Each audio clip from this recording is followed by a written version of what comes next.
A quiet janitor sat alone at his son's Navy SEAL graduation. Nobody knew his name. Nobody knew his past until an admiral saw the tattoo hidden beneath his sleeve. What happened next stopped the entire ceremony and revealed a hero no one expected. Let's go to the story. The sun was sinking over Coronado Naval Base, bleeding a burnt orange glow across the water as if the sky itself were holding its breath. Cadets, officers, and families gathered around the graduation hall, laughter mixing with pride, nerves, and quiet relief. This was supposed to be a day of honor, a day of triumph.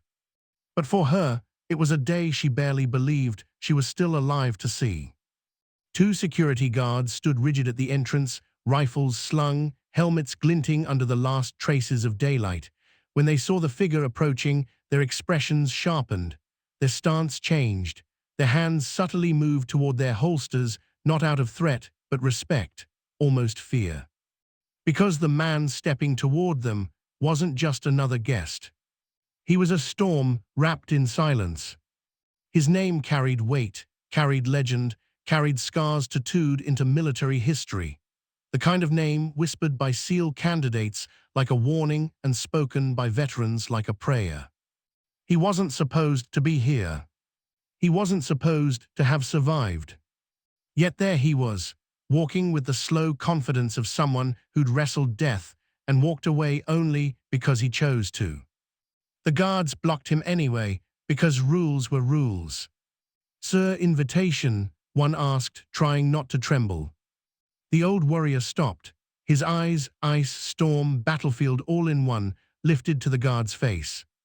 "One of my own is graduating today," he said. His voice was low, steady, dangerous in the softest way possible. "And who might that be, sir?" the second guard asked. He didn't answer, not yet.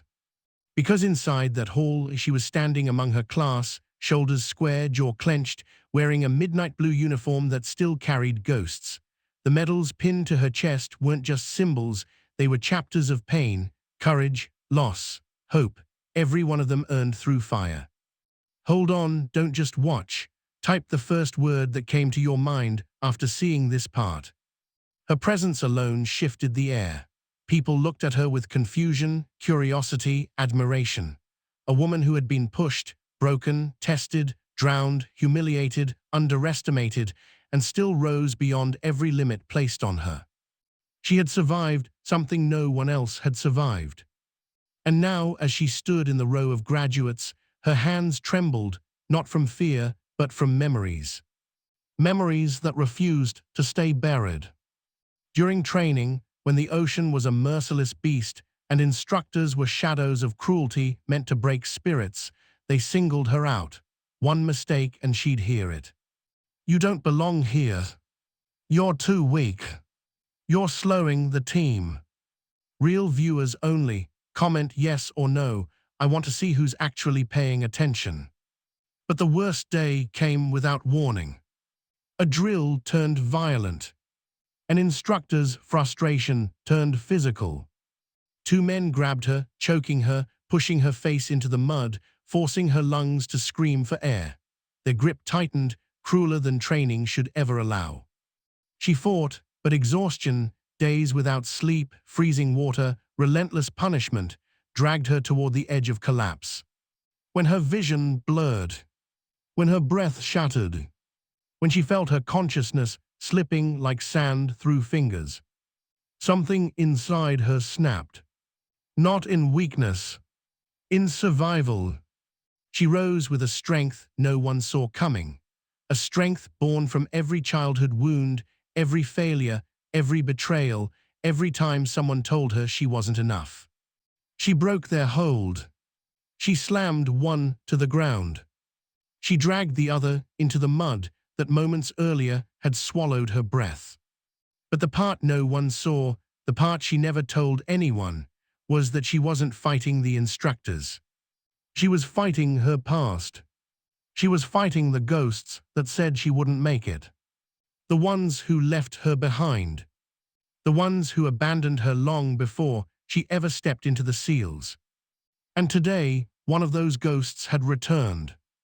Back at the entrance, the guards were still waiting. Name, one asked more firmly. The old warrior reached into his jacket, pulled out something small, delicate in his rough hands. A necklace. A silver pendant. Scratched, burned, worn from years of sand, blood, and saltwater. He whispered, "I'm here for her." The guard frowned. "Sir, you need to specify who." But the old man stepped closer. His voice cracked, just barely, but enough to reveal a fracture in the armor. She survived something that should have killed her. She walked through pain no one saw. She grew stronger every time life tried to bury her, and she did all of it alone. The guards exchanged a look. This wasn't a threat. This was heartbreak. "This is her father," the first guard murmured softly, realizing. But he was wrong. Not father. Something else. Something more painful. Something more complicated. Something that time hadn't been able to fix. The guard swallowed hard. "Sir, she requested no visitors today." He froze. Didn't move. Didn't breathe. She didn't want to see him. After everything. But he understood. He had earned that punishment. Quick challenge, describe this moment in one emoji. Let's see what you pick. Fire. He'd left when she needed him most. He'd watched from afar while she built herself from ashes. He'd loved her in silence because he thought she was better off without him. And now he wasn't even allowed to stand in the same room. His jaw tightened. "Let me stand in the back," he said quietly. "Don't announce me, don't say my name, I just need to see her take this step." The guard hesitated, then nodded. This wasn't protocol, but this wasn't a normal man. This was someone who carried a lifetime of regret on his shoulders. They let him in. Inside, the ceremony had begun. Speeches washed over the crowd, talk of bravery, honor, sacrifice. But the air felt heavier, like the room itself knew a storm of emotions was building. She stood tall, but inside she was breaking piece by piece. She could feel him somewhere. She didn't know how, but she felt it. That familiar pull, that familiar ache, like the presence of someone whose shadow shaped your entire childhood. Her throat tightened. Her heart pounded. She wanted to look back, to scan the crowd, to find him, but she refused. Not today, not when she'd fought so hard to build this moment by herself. But fate doesn't wait for permission. When they called her name, when the hall erupted into applause, when she stepped forward to receive her badge, her eyes flicked upward. Just for a second. Enough to see him standing in the back row. Older, thinner, eyes filled with pride and pain all at once. Her chest collapsed around her heartbeat. A rush of memories hit her, him teaching her to swim, him patching her scraped knees, him hugging her on nights she cried herself to sleep. And then him leaving. Leaving without goodbye. Leaving without reason. Leaving her to fight a world that was too heavy for a child. Her breath trembled. Her hands shook as she accepted her badge. The crowd cheered. But she didn't hear them. All she heard was her childhood. All she felt was the betrayal. All she saw was the man who broke her, standing proud of the woman she rebuilt herself into. When the ceremony ended, graduates were swarmed by families, laughter echoing through the hall. She didn't move, not until the room thinned enough for her to breathe again. He was still there, watching her silently, holding the necklace he once gave her. "I'm watching your comments right now. Tell me, should I continue the story or stop here?" She walked toward him slowly, each step heavy with years of unspoken words. When she finally stood before him, neither spoke. His voice broke first. "You became everything I always knew you would be." Her jaw tightened. "You don't get to say that." A dagger of silence stabbed between them. He swallowed hard. "I know I ruined everything. You left," her voice cracked. "You left me when I needed you." His hands trembled around the necklace. I wasn't strong enough then. I thought leaving would protect you. I was wrong. You think a child needs protection from their parent, she whispered, eyes burning. I needed you, not your absence, not your excuses. He closed his eyes. Her pain, her trembling voice, hit him harder than any battlefield wound ever had. I'm not asking for forgiveness, he said softly. I just wanted to see you shine. Tears gathered in her eyes. She hated him. She loved him. She missed him. She needed him. She despised him. All at once. And for the first time since she was a child, she let herself feel. Her voice broke. You should have stayed. He nodded, unable to speak. Then he extended his hand, holding out the necklace. I kept this safe for you, through every deployment, every injury, every night I wished I had stayed. It's yours. It has always been yours. Her fingers trembled as she looked at it.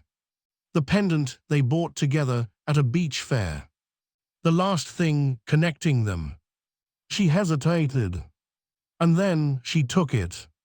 Not forgiveness. Not reconciliation. Not healing.